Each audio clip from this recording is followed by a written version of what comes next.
এদিকে একটা লাশ পড়ে আছে ঘরের উঠানে, আর এদিকে বিয়ে বাড়িতে বিয়ে চলতেছে, মানে বিয়ে বাড়ির ভেতরে লাশ। লাশটাকে কাফন পরিয়ে খাটে রেখে দেওয়া হয়েছে, সবাই বিয়ে খাচ্ছে, মেহমান আসতেছে, মেহমান যাচ্ছে, উপহার দিচ্ছে, উপহার নিচ্ছে, জামাই আর বউ একে অপরের সাথে ছবি তুলতেছে, সব চলতেছে। আপনার লাশ পড়ে থাকবে, মানুষের কাজ বন্ধ হবে না। কথা জোরে বলে না, ঠিক কিনা? দুনিয়া এত নিষ্ঠুর হয়ে যাচ্ছে প্রতিনিয়ত। এদিকে আপনার লাশ পড়া থাকবে, ওইদিকে দুনিয়া তার আপন কাজ করতে থাকবে। কেউ আপনার লাশের অপেক্ষায় তার কাজ ছেড়ে দেবে না, যদি দেয় সেটা স্পেশাল ব্যাপার, ওটার আশা করিয়েন, ওটা পাইলে আলহামদুলিল্লাহ, কিন্তু নিজেরটা নিজে করে যান। তাহলে মুমিন হলো সে যে অবশ্যই নামাজ পড়ে এবং নামাজের ভিতরে তার পরিপূর্ণ অন্তর থাকে, সে হলো মুমিন। আরো জোরে বলেন না। দুই, ওয়াল্লাযীনা হুম আনিল লাগযি মুরিদুন। মুমিন হলো সে যে এক লাইন অযথা কথা বলে না। এক লাইন গালি তো দূরের কথা, খেলার কথা, মেলার কথা, বাড়ির কথা, ঘরের কথা, অমুকের কথা, সমুকের কথা, এগুলো বলা মুমিনের আলামত নয়। মুমিন, সিদ্দিক আকবর বলেছি আপনাকে, সিদ্দিক আকবর নিজের জিহ্বাটাকে এইভাবে বের করে হাত দিয়ে ধরে রাখতেন। অনেক সময় মনে হতো এখন জিহ্বা ছিঁড়ে ফেলবেন উনি টেনে। একবার ওমর ফারুকে আজম রাদিয়াল্লাহু তাআলা বলেন, আপনি কি জিহ্বা টেনে ছিঁড়ে ফেলবেন নাকি? বলে, আমার ভয় হয় আমার মুখ দিয়ে কোনো কোরআন সুন্নাহর বাইরে একটা শব্দ বের হয়ে যাচ্ছে কিনা। যিনি দুনিয়াতে দাঁড়িয়ে জান্নাতের সার্টিফিকেট বারবার পেয়েছেন, যার বাল্যকাল থেকে গোটা জিন্দেগি, এমনকি রওজার ভিতরেও যিনি নবীর পাশে আসে,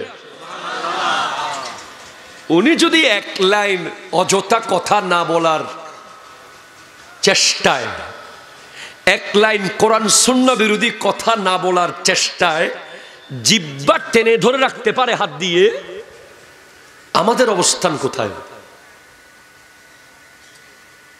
আমাদের এক একজনকে যদি এখন কোন স্পেশাল পাওয়ার দিয়ে আমাদের মুখের মধ্যে ঢুকিয়ে দেওয়া হয়, আমাদেরকে যদি বমি করানো হয়, আমাদের মুখ থেকে কোটি কোটি লক্ষ লক্ষ টন মরা ভাইয়ের গোশত বের হবে।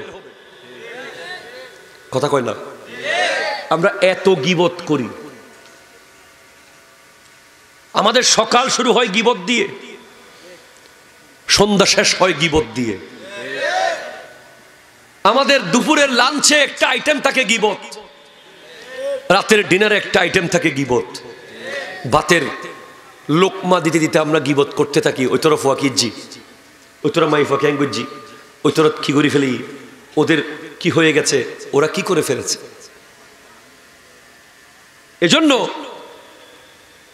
আপনাকে মনে রাখতে হবে, ওই যে ডাক আল্লাহ দিছে, ইয়া আইয়ুহাল্লাযীনা আমানু, জোরে বলেন সুবহানাল্লাহ। একজন বীর পুরুষ পৃথিবীতে, যার নাম ইমামে হাসান রাদিয়াল্লাহু তাআলা, যখন ইয়া আইয়ুহাল্লাযীনা আমানু এই লাইনটা কোরআন শরীফে আসতো, উনি হাত তুলে আসমানের দিকে বলতেন, লাব্বাইক আল্লাহ। মানে ওনার ভিতরে এত কনফিডেন্স ছিল যে ইমাম হাসান পাকের কাছে, যে আমি ইমানদার। আমরা পারবো না, আমরা মুখে বলতেছি আর কি। বলেন কয়জন মানুষ আছে আমরা অযথা কথা বলি না? ওয়াল্লাযীনা হুম লিযাকাতি ফাইলুন, যারা যাকাতের হিসাব রাখে তারাই মুমিন। এখন তো যাকাতের হিসাব রাখা দূরের কথা, কেমনে যাকাত না দিয়ে বাঁচবো, ঠিক কিনা বলেন না? যাকাত দেওয়ার টাইম আসলে হুজুরকে ফোন দেই, হুজুর এদিকে কর্জ আছে, ওদিকে ঋণ আছে, এদিকে লোন নিছি, এদিকে এই করছি সেই করছি, হুজুর বে। কথা কোনটা ঠিক কিনা বলেন না? যারা যাকাত দেবে না তাদের টাকাগুলো সাপ হয়ে যাবে কিয়ামতের মাঠে, এবং দুই দিক থেকে এভাবে কামড়াবে মুখে, বলবে আনা কানজুকা আনা মালুকা, আমি তোমার সম্পদ, আমি তোমার মাল।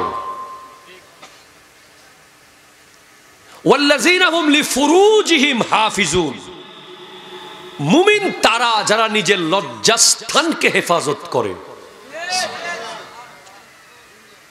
আপনি নিজের অন্তরে লালসা মেটানোর জন্য যখন মোবাইলে সিনেমা দেখেন, অশ্লীল ভিডিও দেখেন, আপনি যখন বেগানার ছবি দেখেন, আপনি যখন নাটক হলিউড আর বলিউডের সেই ভিডিওগুলো দেখেন, তখন আপনার নাম মুমিনের লিস্ট থেকে কেটে যায়।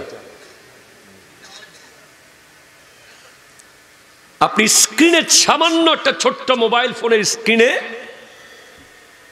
আপনি ছোট্ট একটা 3 মিনিটের ভিডিও দেখেছেন, এই 3 মিনিটের ভিডিও আপনাকে 300 কোটি মানুষের পিছে নিয়ে আসছে আপনার সিরিয়াল।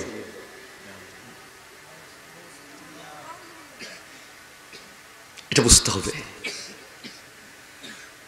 আপনি 1 মিনিটের একটা ভিডিও দেখেছেন, 1 মিনিট শুধু ইচ্ছে করে মোবাইলে, বেগানা নারীর বেহায়াপনা, ওটা আপনাকে 300 কোটি মুসলমানের, শুধু না পৃথিবীতে যত মুসলমান এসেছিল, কবরে চলে গেছে, আসবে, হয়তো আপনি তাদের সবার পেছনে চলে গেছেন সিরিয়ালে। এটা ছোট্ট ভিডিও আপনার সিরিয়ালকে কোটি কোটি মুমিনের পিছে নিয়ে গেছে। আর আপনি চোখকে হেফাজত করেছেন, বদরের মাঠের মতো, উহুদের মাঠের মতো যুদ্ধে আপনি যেতে না পারলেও মোবাইলের স্ক্রিনে যে যুদ্ধ আপনি করেছেন, না আমি দেখবো না, আমি মুমিন, আপনি সেখান থেকে চোখ জাস্ট ব্যাক করে নিয়ে আসতে পেরেছেন। আপনি দেখেন নাই সেটা, আপনার সিরিয়াল ছিল 300 কোটির পিছে, এসে গেছে 300 জনের পিছে। এগুলো আপনাকে বুঝতে হবে। মাত্র 2টা অঙ্গ যদি আপনি আমার আল্লাহ এবং বিশেষ করে আমার নবীর হেফাজতে রাখতে পারেন, নবীর কাছে জিম্মায় রাখতে পারেন, নবীজি ইরশাদ করছেন, মাই ইয়াজমান লি মা বাইনা লিহিয়াইহি ওয়া মা বাইনা রিজলাইহি আজমান লাহুল জান্নাহ, যে ব্যক্তি তার 2 ঠোঁটের মাঝখানের জিহ্বা, 2 রানের মাঝখানের লজ্জাস্থান, এই 2টা অঙ্গ আমার জিম্মায় রাখবে, আমি নবী তার জান্নাতের জিম্মাদার নিলাম।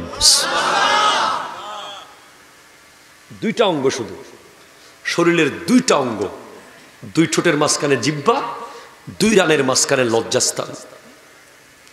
এই 2টা অঙ্গের কারণে প্রতিদিন লক্ষ লক্ষ মানুষ মুমিনের লিস্ট থেকে নাম কাটা যায়।